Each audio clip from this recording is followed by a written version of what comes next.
శ్రీ గురుదత్త జై గురుదత్త. శ్రీ మహాగణాధిపతియే నమః. శ్రీ సరస్వత్యై నమః. శ్రీపాదవల్లభాయ నమః. ఆధ్యాత్మిక బంధువులకి, దత్త బంధువులకి అంతమందికి కూడా కృతజ్ఞతాపూర్వక అభివందనాలు తెలియచేసుకుంటూ, ఇవాళ అవధూత పూండి స్వామివారి యొక్క లీలా వైభవంలో 6వ రోజు ఇవాళ సమాధి గురించి కూడా మనం ఇవాళ స్మరణం చేసుకుంటున్నాం. ముందుగా మాస్టర్ భరద్వాజ మాస్టర్కి, అలాగే ఈ గ్రంథాన్ని మనకి అమూల్యమైనటువంటి గ్రంథాన్ని రచించినటువంటి డాక్టర్ సివి వెంకటేశ్వర్లు గారికి శిరస్సు వంచి నమస్కారం చేసుకుని ఇవాళ లీలా వైభవాన్ని మనం స్మరణం చేసుకుంటున్నాం. ముందుగా స్వామివారు జన్మరహస్యం గురించి చెప్తున్నారు.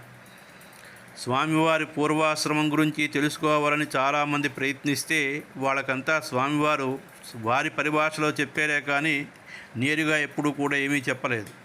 అయితే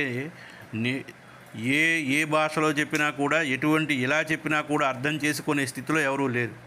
కాబట్టి జ్ఞానిని జ్ఞానే గుర్తించగలడని శంకరాచార్యులు వారు చెప్పినట్టు, స్వామివారు ఒకసారి 40 సంవత్సరాలు కొల్లమలైలో ఉన్నాను అన్నారు. తర్వాత తిరుపోరూరులో 30 సంవత్సరాలు ఉన్నాను. తిరుపోరూరు మఠంలో పశువులు మేపుకుంటూ మఠాన్ని రోజు చిమ్మి శుభ్రం చేసి తీసుకుంటూ ఉండడమే నా పని. ఎన్ని రోజులు ఇలా ఉండాలని ఒకరోజు 2వ నంబర్ గదిలో 11వ తాళం చెవుల్ని పెట్టేసి చెప్పా పెట్టకుండా వచ్చేసానని అన్నారు. మరోమారు బయట ఊరి నుండి వచ్చే భక్తులు రాత్రి పూజ చేసి, పూజ తర్వాత స్వామివారు ఏమైనా చెబుతారేమో అని ఆశగా ఎదురు చూస్తూ నిలబడ్డారు. స్వామివారు సంబంధం లేని మాటలు చెప్పుకుంటూ పోయి హఠాత్తుగా కుట్రాలంలోని పంచభూతాల్లో కలిసి 12 సంవత్సరాలు ఉన్నాను. అప్పుడు మామిడి, పనస, అరటిపండ్లు తింటూ ఉండేవాడిని అన్నారు. కానీ స్వామిని దర్శించే భక్తులకి స్వామివారు ఎవరు, ఏ ఊరు, వయసు ఎంత, పేరేమిటి, తల్లిదండ్రులు ఎవరు అనే కుతూహలంతో స్వామివారిని అడిగేవారు. స్వామి మరెప్పుడూ పరిభాషలో సమాధానం చెప్పేవారు. ఓరోజు స్వామివారి తిరువన్నామలై ప్రహరీ గోడ కట్టేటప్పుడు రాళ్ళు అందించేవాడిని, దమ్మిడి కూలిచ్చేవాళ్ళు, మేము చాలా తినుబండారాలు తీసుకుని తినేవారు అని అనేవారు. స్వామివారిని ఎన్ని రకాలుగా ప్రయత్నించి ప్రశ్నించిన పూర్వాశ్రమం గురించి తెలుసుకోలేకపోయారు. సిద్ధ మహాపురుషులకు పూర్వాశ్రమం ఎక్కడిదని మనం తెలుసుకోవాలి. అలాగే షిరిడీ సాయినాథుని జన్మరహస్యం కూడా ఇంతవరకు ఎవరూ శోధించలేకపోయారు. కొంతమంది ఏవో కాకమ్మ కథలు రాసినా వాటికి ఆధారం లేదని, రుజువులు లేవని సాయినాథుని చరిత్ర రాసినటువంటి హేమత్ పంత్, సద్గురు భరద్వాజ మహారాజ్ గారు తమ గ్రంథాల్లో విస్పష్టంగా చెప్పారు. పూండీ స్వామిలాగే సద్గురు సాయినాథుల వారు కూడా తన జన్మరహస్యం గురించి ఎన్నో సందర్భాలలో చెప్పిన వివరం వారి మాటల్లో అర్థమవుతుంది. బాబా ఒకప్పుడు నేను సేలు నుండి వచ్చామని, తమ గురువు ఎవరు వెంకుస అని చెప్పారు. మరొకసారి తాము అనాదిగా షిరిడీలోనే ఉంటున్నామని చెప్పారు. వారు అక్కలకోట స్వామి మరొక రూపమని అనుభవించారు. తాము అహ్మద్ నగర్ రహతా నుంచి వచ్చామన్నారు. నేను ఇక్కడికి ఔరంగాబాద్ నుండి వచ్చానని, మా మామ నన్ను ఇక్కడికి తీసుకొచ్చాడని అన్నారు. సాయినాథుడు షిరిడీలో 12 సంవత్సరాలు వేప చెట్టు కింద తపస్సు చేశామని చెప్పారు.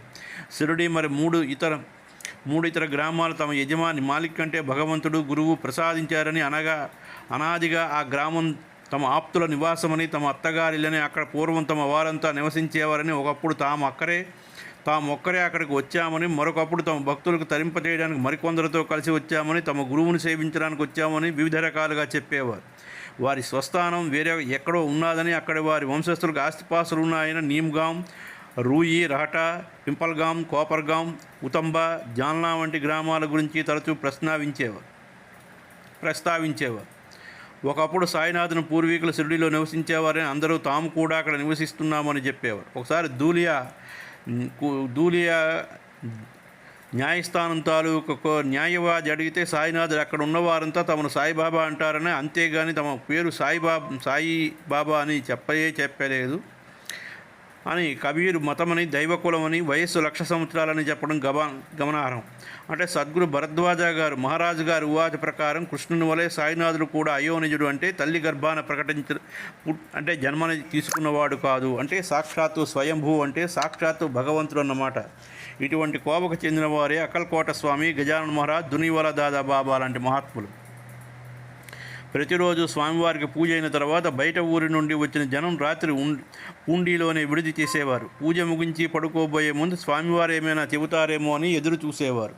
ఒకరోజు ఉన్నట్లుండి, అరే ఏమిటది, ఎందుకు హింస, ఎందుకు ఇదంతా, మానవ జన్మ దొరికేదే కష్టం, ఇంటికి పోయి నిద్రపో, కష్టాలన్నీ తొలగిపోతాయని అన్నారు. ఎదురుగా నిలబడుతున్న వారికి ఏమీ అర్థం కాక స్వామివారు ఎవరి గురించి ఇలా చెప్పారో అని అనుకున్నారు. స్వామివారు మరేమీ మాట్లాడకుండా కూర్చున్నారు. స్వామివారి నిష్టలో ఉండిపోయారు. వచ్చిన భక్తులు రాత్రికి పూండి గ్రామం పోయి అక్కడ నిద్ర చేసి ఉదయం స్వామి దగ్గరికి వచ్చారు. ఉదయం 11 గంటలకు అరక్కోణం నుంచి స్వామివారి దర్శనార్థం వచ్చి వెక్కి వెక్కి ఏడుస్తూ, నేను పిల్లల గలవాడిని, తెలియక ఆత్మహత్య చేసుకోవాలనుకున్నాను, నా దైవమైన మీరే నన్ను కాపాడారని ఏడుస్తున్నాడు. స్వామి మౌనంగా ఉన్నారు. స్వామి చుట్టూ ఉన్న వ్యక్తులు అరక్కోణం నుండి వచ్చిన వ్యక్తిని దూరంగా తీసుకుపోయి విచారిస్తే గత రాత్రి 9 గంటల 10 నిమిషాల మధ్య కుటుంబ కలహాలతో భరించలేక బొంబాయి ఎక్స్ప్రెస్ కింద తలపెట్టి ఆత్మహత్య చేసుకోవాలనుకున్నాను. అరుగు మీద కూర్చున్న దేవుడు నన్ను అలాగా ఎత్తుకుని పక్కనున్న గొంతులో దించి, ఎందుకయ్యా ఇదంతాను, మానవ జన్మ దొరకడం ఎంత కష్టం, ఇంటికి పో, కష్టాలన్నీ వాటంతా అవే తొలగిపోతాయని నన్ను ఇంటికి పంపించేశారు. నేను ఇంటికి వెళ్ళే సమయానికి ఇదివరకే పరిచయం ఉన్న ఆంగ్లో ఇండియన్ తన మనిషిని మా ఇంటికి పంపించి నాకు 750 రూపాయల జీతంతో పని ఇచ్చినట్టు మరో రోజు వచ్చి పనిలో చేరమని చెప్పి వెళ్ళిపోయాడు. నేను మరో రోజు వచ్చి పనిలో చేరుతానని చెప్పి వచ్చిన వ్యక్తిని పంపేసి నిద్ర లేచి చూసేసరికి పూండి వచ్చి నన్ను, నా కుటుంబాన్ని కాపాడినటువంటి కలియుగ దైవాన్ని దర్శించాలని పరిగెత్తుకొచ్చాను. అప్పటికి కానీ స్వామి దగ్గర ఉన్నట్టు భక్తులకి నిన్న రాత్రి జరిగినటువంటి విషయం వారికి అర్థం కాలేదు. ఒకసారి కడలాడి ఊరు శివానంద మొదలియార్, చినకాంజీవరం నారాయణస్వామి మొదలి స్వామివారిని దర్శించి నమస్కారం చేసి వారి ఊరి పేరు, పుట్టుపూర్వోత్తరాలు తెలుసుకోవాలని ఆశపడుతున్నామని అడిగారు. స్వామివారు తిరుగుతున్న రోజుల్లో వీరు స్వామివారికి చాలా సన్నిహితంగా ఉంటూ అన్నం తినిపించడం మొదలైనవి చేస్తూ ఉండేవారు. ఆ చనువుతోనే స్వామివారి పుట్టుపూర్వోత్తరాలు అడిగారు. దానికి స్వామివారు, మా తాత 2 దమ్మిడీలకు పుస్తకం, పెన్సిల్ కొనిచ్చి జాగ్రత్తగా రైల్వే రోడ్డు పక్కగా వెళ్ళమని చెప్పేవాడు. నేను జాగ్రత్తగా రైలు రోడ్డు పక్కకు పోయి వచ్చేవాడిని తెలుసా అని అన్నారు. అందుకు శివానంద మొదలయ్యారు, ఏం స్వామి అక్కడ రైలు గేటు ఉంది కదా అని అడిగితే స్వామివారు రైల్వే గేట్ కూడా ఉందని చెప్పారు. అది మీటర్ గేజ్ కదా అని అడిగితే స్వామివారు మీటర్ గేజే, బ్రాడ్ గేజ్ 2 ఉన్నాయని చెప్పారు. అక్కడ చర్చి కూడా ఉంది కదా స్వామి అని అడిగితే స్వామివారు చర్చి కూడా ఉంది అని చెప్పారు. వాళ్ళు ఎన్ని రకాలు ప్రశ్నిస్తే అన్ని రకాలుగా సమాధానం చెప్పి ఆగిపోయేవారు. నాయుడు మంగళం నుంచి 2 భక్తులు వచ్చి, స్వామి ఈరోజు మమ్మల్ని ఏమార్చడానికి వీల్లేదు, మీ ఊరు తప్పనిసరిగా మీ ఊరి పేరు చెప్పాల్సిన పట్టుబట్టారు. అందుకు స్వామివారు, కార్తికేయన్ సర్వీస్లో 2.5 అణాల పుస్తకంతో పోయాను. కందంబూరు కలంబూరులో దించేశారు. అక్కడ నుండి నడుచుకుంటూ పోలూరు మాంబట్టు చేరాను. అక్కడ నుండి తిరుచూరు, రత్నవేలు, విల్లుబాక చేరుకున్నాను. ఆడుకుంటున్నాను. అక్కడ సౌఖ్యమా అని అడిగితే స్వామి సౌఖ్యమేనని చెప్పారు. తిరుచూరు వేలగట్ల మీద నుంచి నడిచి వస్తూ ఉంటే గట్ల మీద బురద వేసి ఉన్నారు. జాగ్రత్తగా నడిచి వచ్చానని చెప్పి మౌనం వహించారు. ఎంతమంది ఎన్ని రకాలుగా ప్రశ్నించినా స్వామివారి తాలూకు జన్మరహస్యం తెలుసుకోలేకపోయారు. ఇలాగే కలియుగంలో 4వ దత్తావతారమైన అక్కలకోట స్వామివారిని వారి పుట్టుపూర్వత్వాలు అడిగినప్పుడు వారి మూలానికి మూలం దత్తనగరం అని ఒకమారు, మరొక మారు నేను యజుర్వేద బ్రాహ్మణుని, కాశ్యప గోత్రం నేను నరసింహఖాన్ అని ఒకసారి, మీనరాశి మళ్ళీ అడిగితే చెప్పు తీసి కొడతాని మరొకసారి, మేము కదలయవనం నుండి వచ్చామని ఒకసారి, మరొకసారి మా తల్లిదండ్రులు మాదిగవారని ఒకసారి, ఉత్తితోళ్ల పని, మూల పురుషుడు వటవృక్షం అని, మూలానికి మూలం అని పొడిపొడి మాటలతో దేనికి సంబంధం లేకుండా చెప్పేవారు. వారి చరిత్రలో మనం తెలుసుకున్నాం. వీరి అసలు పేరు, వయస్సు, తల్లిదండ్రుల పేరు, కులగోత్రాలు ఇంతవరకు ఎవరికీ తెలియలేదు. వారు ఎవరికి చెప్పినా దాఖలాలు ఇంతకంటే లేవు. ఎప్పుడైనా చెప్పినా పొంతన లేని మాటలు చెప్పేవారు. అటువంటి వారిని మనం పూండి మహాస్వామి కూడా. ఒకసారి ఒక సాధువు స్వామివారి వద్దకు వచ్చి, ఏం స్వామి 50 సంవత్సరాల పూర్వం విరుదాచలం మణిముత్త ఏటి ఒడ్డున ఉండే వినాయకుడి గుడి దగ్గర మౌనంగా కూర్చుని ఉన్నారు. నేను పాలు ఇస్తే తాగారు, ఆయనే కదా తమరు అని అడిగితే ఉండొచ్చు అని చెప్పారే కానీ అవునని అనలేదు. స్వామివారి సమాధి నుండి వచ్చిన పరబ్రహ్మ స్వరూపం వారి తల్లిదండ్రుల పేరు అడగడం మనం తెలివి తక్కువతనాన్ని నిరూపిస్తోంది. మరొక మఠాధిపతి వారు పరంపరంగా వచ్చే సన్యాసి కాదు, కరువు మూలంగా సన్యాసమైన వారు, అది తనకే తాను స్వయంగా ప్రకటించుకున్నటువంటి చైతన్య స్వరూపం, అందుకే దాన్ని స్వయంభూ అని ఋషులు చెప్పారు. మఠాధిపతులకు ఆశ్రమం ఉంటుంది కానీ వారికి తల్లిదండ్రులు, గోత్రం, భార్య పిల్లలు, బంధుమిత్రులు ఉంటారు. వాళ్ళకి సంసారం అంతా ఉంటుంది. కానీ మన పూండి మహన్ స్వామివారు జ్ఞానస్వరూపం, సమాధి వదిలి వచ్చినటువంటి శంకరుడు, అన్నామలై నుండి వచ్చిన ఆదిమూలం. అన్నామలైకు తల్లిదండ్రులు ఎవరని ఎలా చెప్పలేమో, అదేవిధంగా స్వామివారు కూడా తల్లిదండ్రులు ఎవరు అని చెప్పలేము. వారే తల్లి, తండ్రి, గురువు, దైవం, సర్వం వారేనని నమస్కారం చేసుకోవాలి. స్వామివారి దగ్గరికి వచ్చే భక్తులు ఇచ్చే టీ, సిగరెట్లు, బీడీలు రోజుకు 500 రూపాయలు ఉండేవి. ఆ దారి గుండా రోజు పాలమ్మిన వ్యాపారి సైకిల్ మీద పోతూ దీనినంతా గమనిస్తూ స్వామివారు, ఏం స్వామి, టీ కాఫీలు చాలునా, పాలేమన్నా తాగుతావా అని రోజు అడిగేవాడు. వద్దప్ప అని స్వామివారు చెప్పేవారు. అలవాటు ప్రకారం పాల వ్యాపారి ఆ రోజు పాలేమన్నా కావాలని అని స్వామివారు అడిగినప్పుడు స్వామివారు, అవునప్ప, చక్కెర ఎక్కువైంది, ఆ పాలనటి తీసుకురా అని చెప్పి 25 లీటర్ల పాలు క్యాన్ని మోయలేక మోస్తూ స్వామివారికి ఇవ్వగా ఆ క్యాన్ సునాయాసంగా తీసుకుని ఆ పాలనంతా తాగేస్తూ చేతిలో ఉన్నటువంటి 5 లీటర్ల క్యాన్ని అడిగి తీసుకుని మొత్తం 30 లీటర్ల పాలని ఒకే గుక్కలో తాగేశారు. దీన్ని చూస్తున్నటువంటి పాల వ్యాపారి ఆశ్చర్యంతో ఖాళీ పాల వ్యాన్ని తీసుకుని వెంటనే విచారంతో వెళ్ళిపోయాడు. పాల వ్యాపారి అటు వెళ్ళగానే స్వామివారు కూర్చున్న చోటు నుంచి నోరు తెరవగా పంపు సెట్టర్ నుంచి నీరు ధారగా వచ్చినట్లు తాగిన పాలంతా రోడ్డు మీద పడి వీధులంతా పాలమయమైపోయింది. దగ్గర ఉన్నటువంటి సాధువులు స్వామివారి తాలూకా పాల వ్యాపారిని ఎందుకంతగా భయపెట్టారని అడిగితే స్వామివారు పాలను చూస్తూ 30 లీటర్ల పాలను ఎంతోమంది తాగుతారు, అందులో బుల్లితేళ్లు వచ్చి పడి ఉన్నాయి, అది తెలుసుకోలేక పాలను సరఫరా చేయబోయాడు అని అన్నారు. పాలలో పడినటువంటి తేళ్లను, బలిని తమ దివ్య దృష్టితో చూసి దాని ద్వారా దాన్ని సేవించినటువంటి ప్రాణులకు ఆపద కలగకుండా నివారించారు. ఇంతటి కరుణామయుడు. ఆ కరుణా సముద్రుడికి, జ్ఞాన సముద్రుడికి ఎన్ని మార్లు మనం మనస్సు శిరస్సు వంచి నమస్కారం చేసి సాష్టాంగ దండ ప్రణామం చేసినా చాలదు. నమస్కరించడం తప్ప మనం ఏమీ చేయలేము, ఇవ్వలేము. పూండి గ్రామానికి చెందినటువంటి చిన్నస్వామి గౌండర్ కుమార్తె చెంబుతో పాలను తీసుకుని బయటకు వెళుతూ ఉంటే, ఎక్కడికి తీసుకెళ్తున్నావని ఆ పాప తండ్రి అడిగాడు.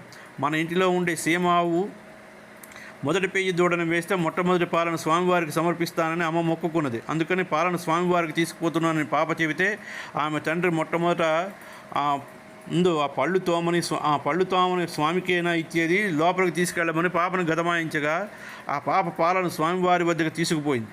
పళ్ళు తోముకున్న స్వామి మీ ఇంటి గడుగు మీద కూర్చుని ఉన్నాడు, ఆ పాలను తీసుకుపోయి అతనికే ఇవ్వు అని స్వామివారు చెప్పగా ఆ పాప ఇంటికెళ్ళి స్వామివారు చెప్పిన మాటలను యథాతథంగా చెప్పింది. మనం ఇక్కడ అనుకున్న మాటలు స్వామివారికి ఎలా తెలిసాయని ఆశ్చర్యపోతూ పాలను స్వయంగా తీసుకెళ్ళి స్వామివారికి ఇవ్వబోగా, పళ్ళు తోముకున్న తర్వాత తాగుతానులే, అక్కడ పెట్టిపో అని అన్నారట. అక్కడ పెట్టిపోతున్న పాలను స్వామివారు తాకరన్న విషయం తెలిసి క్షమించమని ప్రార్థించారు. సరేలే పోయిరా అని అన్నారు స్వామివారు. జ్ఞాని తన తపోబలం చేత కొన్ని మైళ్ళ దూరంలో జరిగినటువంటి సంఘటనల్ని కూర్చున్న చోటు నుంచే గ్రహించగలరు. అరణి నుండి ఒక రెడ్డి స్త్రీ స్వామివారి దర్శనార్థం వస్తూ వారికి ఇవ్వాలని అరటిపళ్ళు తీసుకొస్తుండగా ఒక కోతి వచ్చి సగం పళ్ళు తీసుకెళ్ళిపోయింది.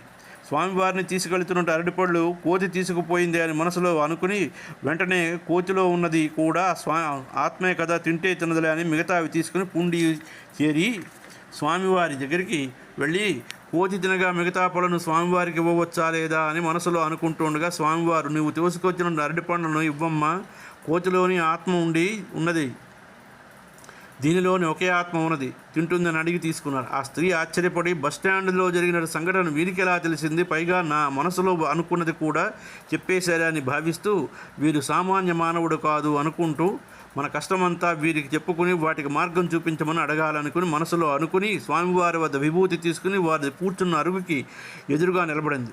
ఇంతలో వేరే దంపతులు స్వామివారికి నమస్కారం చేసుకుని వారిని కొన్ని ప్రశ్నలు అడుగుతున్నారు. స్వామివారి ప్రశ్నలకు చెబుతున్న సమాధానాలు పక్కన నిలబడి రెడ్డి స్త్రీ అడగాలనుకున్న ప్రశ్నలకు సమాధానంగా ఉన్నాయి. దంపతులు స్వామివారిని, స్వామి నా భార్యకి తీరని కడుపు నొప్పి, దాన్ని మీరే తీర్చాలని అడిగితే స్వామివారు, 1000 మంది అత్తగారుల దగ్గర బతకవచ్చు, అర్ధమ్ముగుడైనటువంటి ఆడపడుచుల వద్ద వేగడం కష్టం అని చెప్పారు. అరణి నుండి వచ్చిన రెడ్డమ్మ మనసులో తన కుమార్తె అత్తగారింట్లో పెళ్లి కాని ఆడపడుచులతో తగువులతో వేసుకుని అమ్మగారింటికి వచ్చి 1 నెల అయినా తిరిగి అత్తగారింటికి పోనని అంటోంది. ఏం చేయాలా అని స్వామివారిని అడగాలనుకుంది. దానికే సమాధానంగా స్వామివారు చెప్పారు. ఈ విధంగా చెప్పారు. వచ్చిన దంపతులు స్వామివారితో, స్వామి మేము పోని దేవాలయం లేదు, వెళ్ళని వైద్యుడు లేడు, కానీ కడుపు నొప్పి మొత్తం పోలేదు, మీరే బాగు చేయాలని చెప్పారు. అప్పుడు స్వామివారు,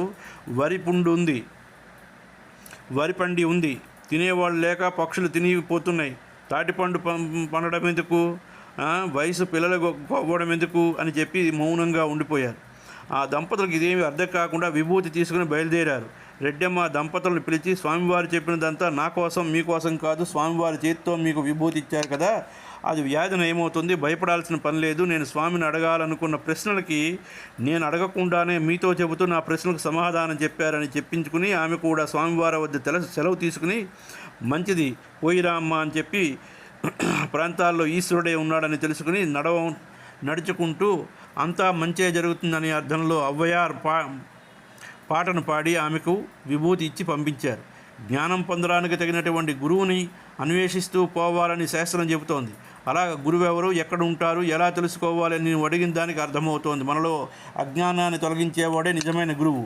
గురువు అంటే అంధకారం లేక మాయ అంటే దానిని పోగొట్టేవాడే అని అర్థం. మాయ తొలగితే జ్ఞానం దానంతటదే వస్తుందని ఇందులో ఉన్నది. అయితే ఉయ్యాల్లో పసిబిడ్డ ఆకలైనప్పుడు ఏడుస్తుంది. ఆ ఏడుపు విని తల్లి పాలిచ్చి ఆ బిడ్డని ఆకలి తీరుస్తుంది. అలాగే జ్ఞానతృష్ట కలిగినటువంటి యోగులు జ్ఞానాన్ని కోరి అది సమర్పించే గురువు కోసం అంతరంగంలో దుఃఖిస్తూ ఉంటారు. గురువు దొరకనంత వరకు వాళ్ళు కుమిలి ఏడుస్తుంటారు. వారిలో జ్ఞానతృష్ణను తీర్చడానికి భగవంతుడు గురు రూపంలో వస్తాడు.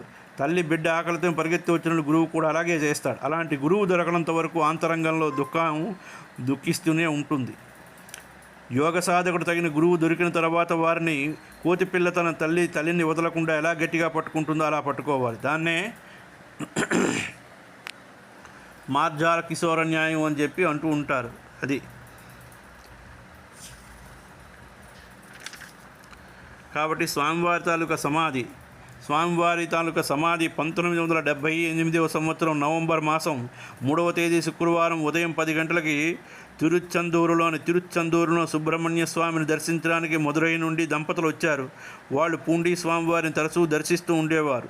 వాళ్ళు ఉదయం 9 గంటలకి తిరుచ్చందూరు సముద్రంలో స్నానం చేసి గుడికి వస్తుండగా గుడి ప్రహరీ గోడను ఆనుకుని ఒక మహాత్ముడు సముద్రాన్ని చూస్తూ కూర్చున్నాడు.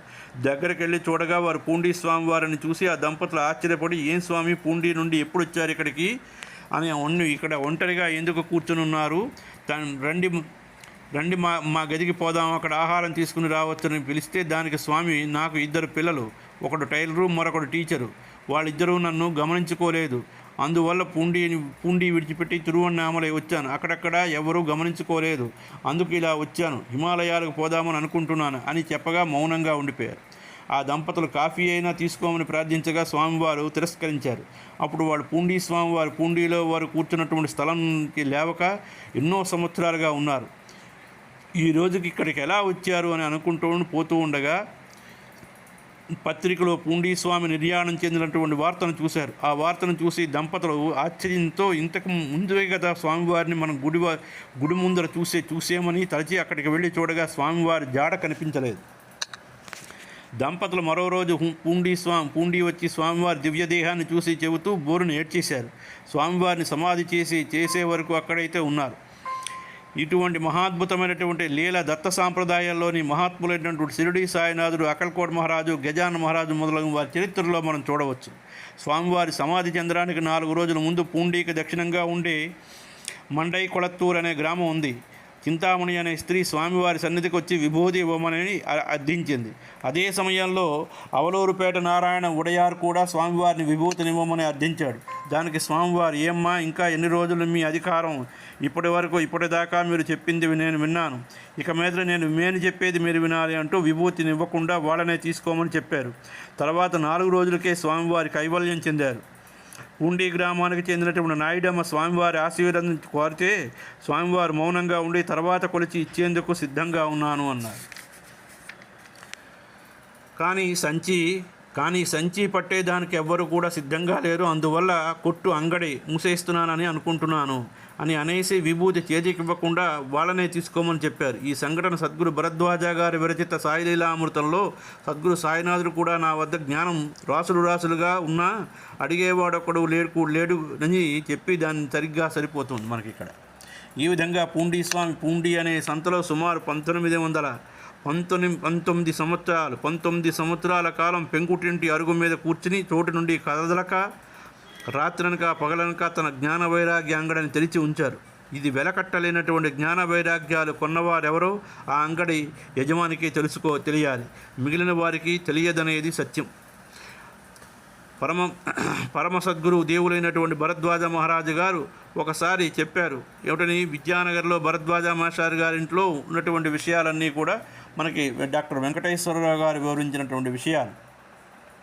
కాబట్టి మనకి నేను దర్శించిన మహాత్ములు అని చెప్పి ఎకిరాల భరద్వాజ మాస్టర్ గారు, గురువు గారు ఎంతమంది అవధూతలను మనకు బయటికి తీసుకొచ్చి అందించారో, మనల్ని ఆ ఆధ్యాత్మిక మార్గంలో ప్రయాణం చేయమని మనకి ఒక మార్గదర్శకంగా ఇచ్చి కలియుగ దత్తాత్రేయుడిగా పేరు పొందినటువంటి భరద్వాజ మాస్టర్కి మరొక్కసారి శిరస్సు వంచి సాష్టాంగ దండ ప్రణామములు ఆచరిస్తూ ఇక్కడికి దిగంబర దత్త దిగంబర శ్రీపాద వల్లభ దిగంబర జై పూండి స్వామి మహారాజ్కి జై. అయ్యా, ఇవాళ ఇక్కడితో సమాప్తం.